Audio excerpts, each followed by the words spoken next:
जय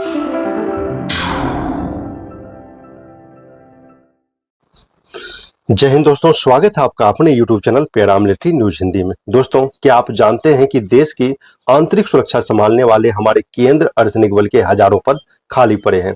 और अगर मैं कहूं कि केंद्र अर्धसैनिक बल और असम राइफल्स में कुल मिलाकर 93,000 से ज्यादा पद खाली हैं, तो शायद आप भी हैरान रह जाएंगे।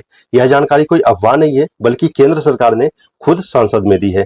राज्यसभा में पूछे गए एक सवाल के जवाब में गृह मंत्रालय ने बताया कि CRPF, CISF, BSF, ITBP, Assam SSB और असम राइफल्स में कुल मिलाकर 93,139 पद खाली है। अब सबसे बड़ा सवाल है कि इतनी बड़ी संख्या में पद खाली क्यों हैं और इन्हें भरने के लिए सरकार क्या कदम उठा रही है। तो सब समझेंगे, सब जानेंगे इस वीडियो के माध्यम से। उससे पहले आपसे रिक्वेस्ट है कि अगर आप हमारे चैनल पर नए हैं तो चैनल को सब्सक्राइब कर ले तथा वीडियो को अपने दोस्तों के साथ शेयर करना ना भूले। तो चलिए इसको हम समझने के लिए सीधे चलते हैं राज्यसभा में जो प्रश्न पूछा गया है उसके कॉपी पर।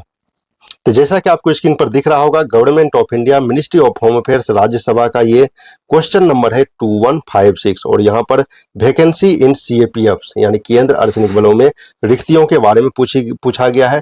डॉक्टर अशोक कुमार मित्तल ने यहाँ सरकार से सवाल किए हैं और 4 महत्वपूर्ण सवाल किया गया है। तो जो पहला सवाल है यहाँ पर पूछा गया है कि जो वैकेंसी केंद्र अर्धसैनिक बलों में पड़ी है उसका आप विवरण सहित, डिटेल सहित बताएं और कारण क्या है उसके बारे में आप हमें जानकारी दें।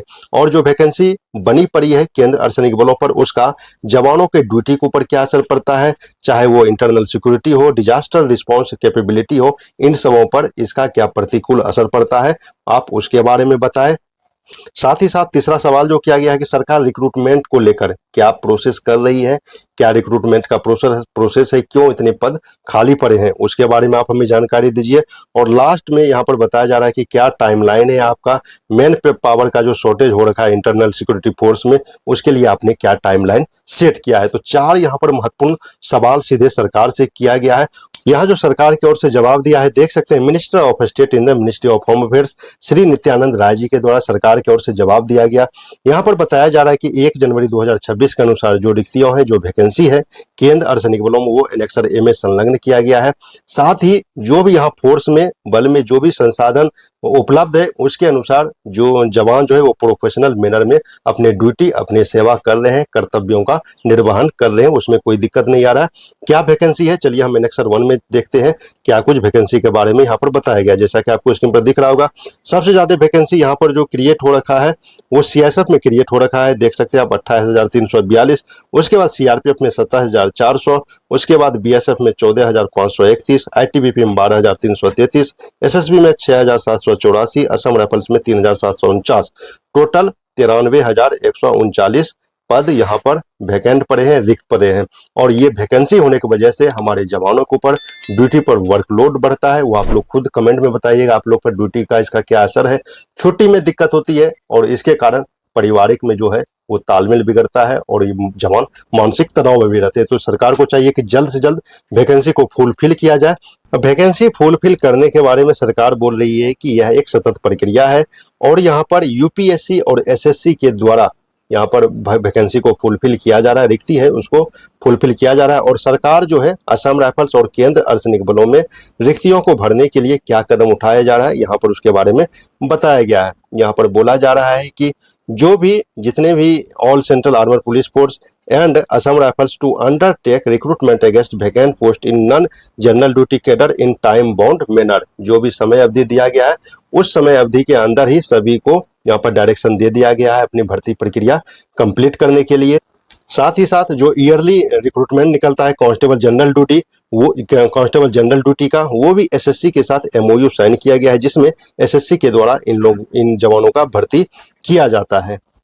आगे यहाँ बोलते हैं कि जो भी कोऑर्डिनेटिंग रिक्रूटमेंट है, जो भी जनरल ड्यूटी के पोस्ट होते हैं उसके लिए एक नोडल फोर्स डिटेल किया गया है, जो कि रिक्रूटमेंट देखते हैं कांस्टेबल जनरल ड्यूटी, एसआईजीडी और assistant general duty, assistant commandant general duty की जो भी भर्ती होती है उसके लिए इन्होंने एक नोडल ऑफिसर भी डिटेल किया है जो कि इसको मॉनिटर करते हैं और इसको देखते रहते हैं। साथ ही साथ अब एक नया सिस्टम आरएफआईडी का भी, आरएफआईडी के द्वारा भर्ती प्रक्रिया की जा रही है, जिसके द्वारा यहाँ पर देख सकते हैं पीएसटी पीईटी के द्वारा यहाँ पर भर्ती प्रक्रिया कंप्लीट किया जा रहा है।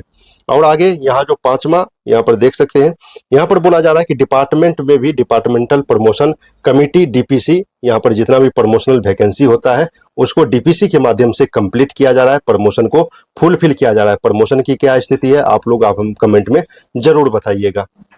साथ ही साथ आगे बोला जा रहा है कि जो मेडिकल एग्जामिनेशन में टाइम लगता था अब उसमें भी रिड्यूस किया जा रहा है, चाहे वो डीएमई हो आरएमई हो, सभी में जो टाइम था उसको कम से कम किया जा रहा है। जल्द से जल्द मेडिकल की प्रक्रिया फुलफिल की जा रही है। और जो कट ऑफ मार्क है वो शॉर्ट लिस्टिंग कैंडिडेट जो कि नीचे रैंक से जहां तक सीट हो वहां तक ये कट ऑफ प्रक्रिया कट ऑफ जो उठाया जा रहा है वहां से उसको कांस्टेबल जीडी में भर्ती किया जा रहा है, जिससे कि सफिशिएंट कैंडिडेट वहां पर आ सके। तो सीट वैकेंट नहीं छोड़ा जा रहा है, कट ऑफ कम करके भी सीट को फुलफिल किया जा रहा है। साथ ही साथ यहाँ पर बोला जा रहा है कि जो भी बेसिक रिक्रूटमेंट ट्रेनिंग होता है वो जो एनुअली प्रोग्राम मिलता है, एनुअली ट्रेनिंग प्रोग्राम, उसके मुताबिक सभी का ट्रेनिंग प्रॉपर कराया जा रहा है। तो ये महत्वपूर्ण जानकारी जो कि सदन में पूछा गया और सरकार की तरफ से जवाब भी दिया गया जो कि आप देख लिए। लेकिन सबसे महत्वपूर्ण सवाल ये है कि जब इतना वैकेंसी है तो सरकार रिक्रूटमेंट क्यों नहीं बढ़ा रही है? अगर वैकेंसी क्रिएट है तो रिक्रूटमेंट बढ़ानी चाहिए, नहीं तो उसका लोड हमारे जवान के ऊपर पड़ता है। आप लोग कमेंट में जरूर बताइएगा इसका असर आपकी ड्यूटी पर क्या है, छुट्टी पर क्या है, और इसका क्या आप कैसे देखते हैं, कमेंट में आप जरूर बताइएगा। और इस तरह के महत्वपूर्ण वीडियो के लिए आप हमारे चैनल को सब्सक्राइब जरूर करें तथा सभी जवानों के साथ इस वीडियो को शेयर करें। मिलते हैं नेक्स्ट वीडियो में नए अपडेट के लिए, नए अपडेट के साथ। तब तक के लिए जय हिंद।